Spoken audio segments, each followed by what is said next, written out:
অবশেষে কঠিন সময় পার করলেন তন্ময় ভট্টাচার্য। উত্তর দমদমের প্রাক্তন বিধায়কের নির্বাসন উঠল। এক মহিলা সাংবাদিকের অভিযোগের ভিত্তিতে দল থেকে সাসপেন্ড হয়েছিলেন তন্ময় বাবু। 6 মাসের জন্য তাঁকে নির্বাসিত করা হয়। এই পর্যায়ে যাবতীয় দলীয় কাজ থেকে সরে থাকতে নির্দেশ দেওয়া হয়েছিল তন্ময়কে। দলের নির্দেশ তিনি অক্ষরে অক্ষরে পালন করেছেন। তারই সুফল পেলেন। জানা যাচ্ছে আপাতত তাঁকে আলিমুদ্দিন স্ট্রিটে পার্টির সদর দপ্তরে গিয়ে কাজ করার নির্দেশ দেওয়া হয়েছে।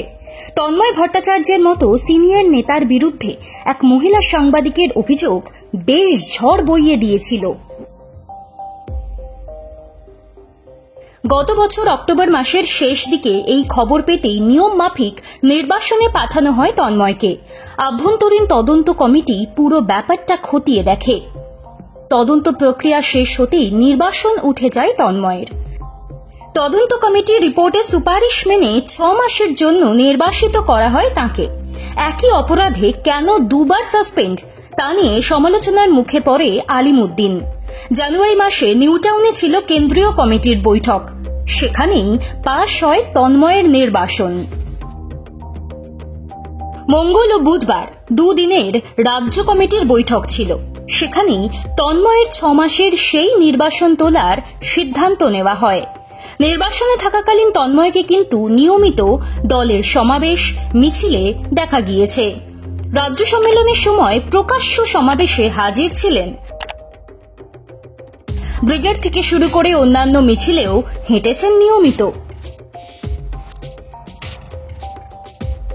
তখন জিজ্ঞেস করা হলে তন্ময় বলতেন, আমি তো দলের সমর্থক হিসেবে এসেছি, আমাকে দলীয় কাজে থাকতে বারণ করা হয়েছে। সমর্থক হিসেবে মিটিং মিছিল সমাবেশ আসতেই পারি। তন্ময় যখন সাসপেন্ড তখন গুঞ্জন ছিল তিনি নাকি দল ছাড়তে পারেন। সেই প্রশ্নের উত্তরেও ঝলসে উঠেছেন বারবার। বলেছেন, বামপন্থা একটা দর্শন, আমি কখনো দিকভ্রষ্ট হতে পারবো না। ধৈর্য ধরেছিলেন তন্ময়, তার ফল পেলেন।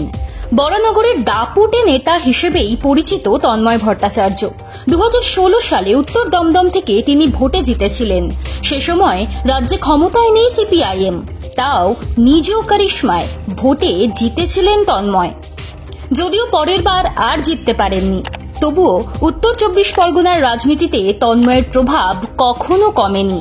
কিন্তু দল তাঁকে নির্বাসনে পাঠানোর সময় থেকেই উত্তর 24 পরগনার রাজনৈতিক সমীকরণ অনেকটাই পাল্টে গিয়েছে। আপাতত আলিমুদ্দিনে কাজ করার নির্দেশ তাঁকে দেওয়া হয়েছে। এর অর্থ কি উত্তর 24 পরগনা থেকে আপাতত তাঁকে দূরে রাখা হলো? এই প্রশ্নের উত্তর কিন্তু খুঁজছে তন্ময়ের ভক্তকুল।